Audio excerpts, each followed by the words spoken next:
নমস্কার, দেখছেন নিউজ 18 বাংলা। আমি রুবেলা রয়েছি আপনাদের সঙ্গে। ঘড়িতে কাঁটায় কাঁটায় নটা মানেই নিউজরুম লাইভ। নিউজরুম লাইভে শুরুতেই বিজেপির কি দুঃসাহস, কি যে দুঃসাহস আপনারা কল্পনাও করতে পারবেন না। ছবি দেখাবো।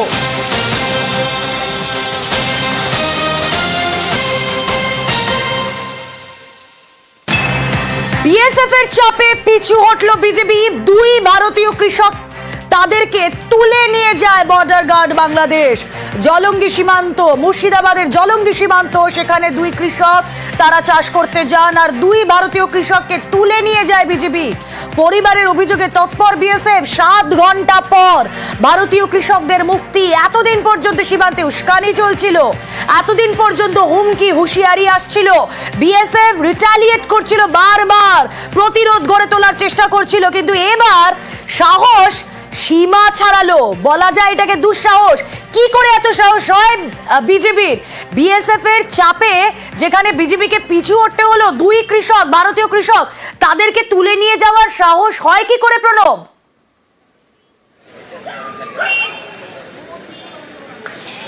একদম তাই। দেখো, দুই কৃষক আজকে সকালবেলাতে প্রতিদিনের মতো আজকে তারা তাদের যে 0 পয়েন্টে যে জমি রয়েছে সেই জমিতে কাজ করতে যায়। সেই সময় এই দুই কৃষক আবু শহীদ এবং তোমার কানু হালদার, দুই কৃষককে তারা তুলে নিয়ে যায় বলে অভিযোগ। এবং এরপরে কিন্তু তারা ফোনের মাধ্যমে কোনো রকমভাবে পরিবারের লোককে জানায়। তারপরে পরিবারের লোকেরা তোমার যে 146 নম্বর ব্যাটালিয়ন রয়েছে বিএসএফ, তাদেরকে জানায়। তারপর বিজেপির পক্ষ থেকে সঙ্গে সঙ্গে বিএসএফ এর পক্ষ থেকে যোগাযোগ করা হয় এবং সেই যোগাযোগের পর তারা স্বীকার করে দুই কৃষককে তারা তুলে নিয়ে এসেছে। তারপরে ফ্ল্যাগ মিটিং শুরু হয় এবং প্রায় ঘন্টা হচ্ছে নাকি তুলে নিয়ে গেল কেন কৃষকদের?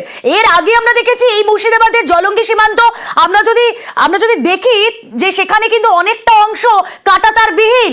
সেখানে বারবার তাদের এই অনুপ্রবেশ, তাদের হুমকি হুঁশিয়ারি চলছিল। এই পর্যন্ত ঠিক ছিল, বিএসএফ কড়া জবাব দিচ্ছিল, কিন্তু ভারতীয় কৃষককে তুলে নিয়ে গেল কেন তারা?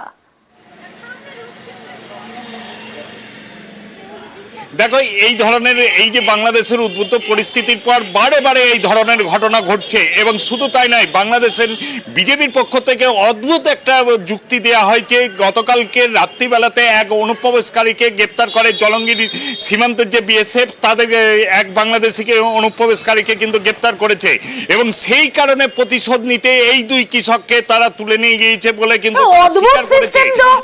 যে অনুপ্রবেশকারী, সে একটা অন্যায় করেছে, বিএসএফ তাকে গ্রেফতার করেছে, বিএসএফ তাকে আটক করেছে। তার পাল্টা প্রতিশোধ নিতে দুজন নিরপরাধ কৃষক, তাও আবার এ দেশের, তারা তুলে নিয়ে যাবে। ইয়ার কি হচ্ছে?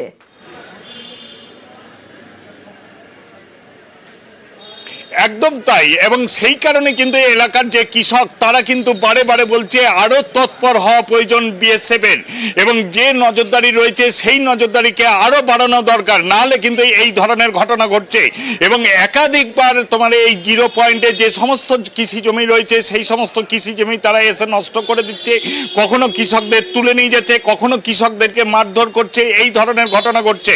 এবং আজকে সকালবেলাতে যখন 11টার সময় এই আবু শহীদ এবং তোমার কানু হালদার, দুই কৃষক তাদের জমিতে চাষ করতে গিয়েছিল, সেই সময় বিজেপি তাদের বর্ডার গার্ড বাংলাদেশ দেখাচ্ছে যে দেখো আমরা কি করতে পারি, তোমরা আমাদের অনুপ্রবেশকারীকে ধরবে, তাহলে আমরা তোমাদের নিরপরাধ কৃষককে তুলে নিয়ে যাব।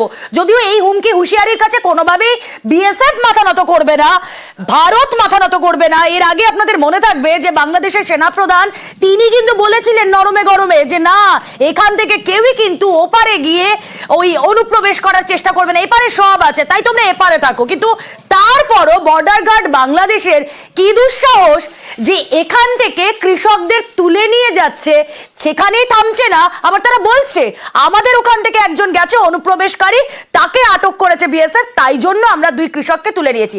এনিওয়ে, বিএসএফ এর তৎপরতায় সেই দুই কৃষককে 7 ঘন্টা পর ছেড়েও দিয়েছে বর্ডার গার্ড বাংলাদেশ। কিন্তু কেন এই ঘটনা ঘটবে, এই প্রশ্নটা থেকেই যাচ্ছে।